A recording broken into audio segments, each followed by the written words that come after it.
Here we have a vintage Bruno Magli. Don't know the date. I do know that's a very old label. It's actually not a bad shoe. It is, I think, a corrected grain, a bookbinder leather.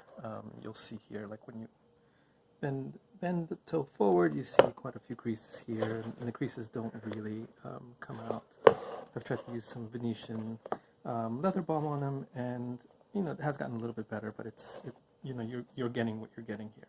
Now, this is a shoe I got off of eBay for, I think, $20 shipped. Not an expensive shoe at all. I was kind of playing around with the color. I actually really wanted to try out to see what does that color look like. In my wardrobe, it doesn't look like much. It is not the color for me. Now, one of the things that I was drawn to here was kind of the sole. Right? When we look at the sole here, we see some stitching. And of course I got these off eBay because where else do we shop but eBay. And I saw the stitching here and I said, oh wow, maybe this is a closed channel Blake stitch.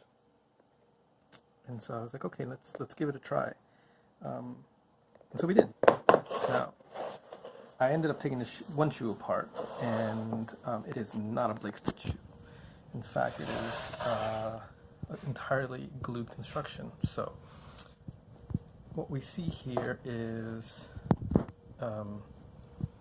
just a whole lot of glue. There were some stitches here, but I don't think that's the stitching from the sole. Yeah, all glued.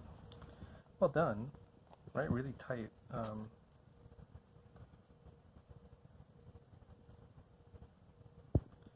Real tight edges, but basically glued. So here we have the heel. Here we have the sole. As you see here, kind of the outline of the glue construction. Now, what was fascinating here, which is very different, what makes it very different from, I think, a lot of the shoe crafting videos that we see online, is that the nails are actually, the heel is nailed in through the sole, and then the shoe is glued on top of the sole, right? Which I think is unlike anything that we see, right? And so I say that because we see here the nails, they go through the sole, okay? Heel block was a little bit disappointing. When you see the heel block, it looks like it might be a stack leather heel, and this is in fact actually a piece of leather. Again, for maybe a 10, 20, 30, definitely over 10 years old, for a 20 or 30 year old shoe, I mean, I think this leather is pretty solid. Then we have the rubber top lip with the M on it, but then we have here the compressed particle board. So yeah, for a shoe that was probably quite expensive, really disappointing to see that they use compressed particle board here. Again, these are fake stitches, good old Bruno Magli. What's fascinating though is actually, why did they stitch all the way around here on the heel, right? So we're seeing stitches here that are covered by the heel block. So was this sole meant to kind of mimic like a Goodyear welt somehow, a 360-degree Goodyear welt? Who knows? Now here I started kind of chewing. The first thing I did to this shoe was actually I started cutting into the sole here, because I said, ooh, this is a closed channel stitch, and actually I kept going and going and going, and I found nothing here, and that's when I was like, oh, okay, this is glued construction. Now some pros. When we do see the welt, this actually is a leather welt. It's not a paper welt. That's actually pretty good. It's in pretty good shape. Any cracks here? I think these are cracks that I made. Try and rip it off because I don't have any, shoe crafting materials. Okay, let's go and look in the inside. Now again, we're looking at a corrected leather. We're looking at, it's fine.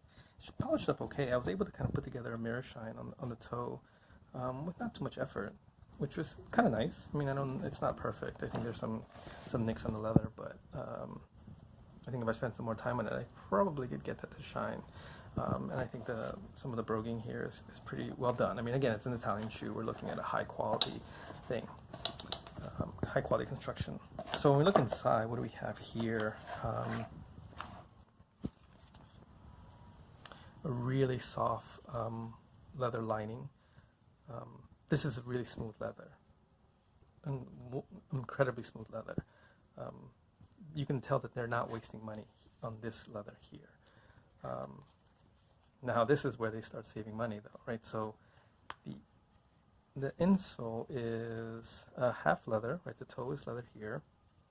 And then we have our vero quoro here in the Italian, and then we start seeing, the use of these kinds of, I don't know, it's styrofoam, or what's it called? Bontex 47. Yeah, so that's how probably they were saving money instead of using an entire full leather sole. Inside the shoe, what do we have here? We do have a shank. A very standard kind of slim shank, but it's actually really nice to see a leather shank in a shoe like this, and I think you need it with a shoe with such a low profile. And then that's it. Then you see this big plastic piece, and I have not gotten rid of that yet.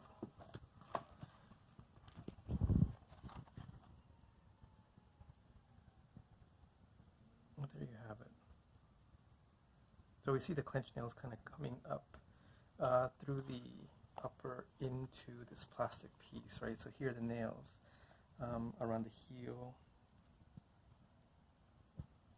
Again, the tolerances here are really, really lovely. I mean, this is a really nicely constructed shoe. You do this with a full grain calfskin, and you're looking at a shoe that you might want to hold on to for a long time.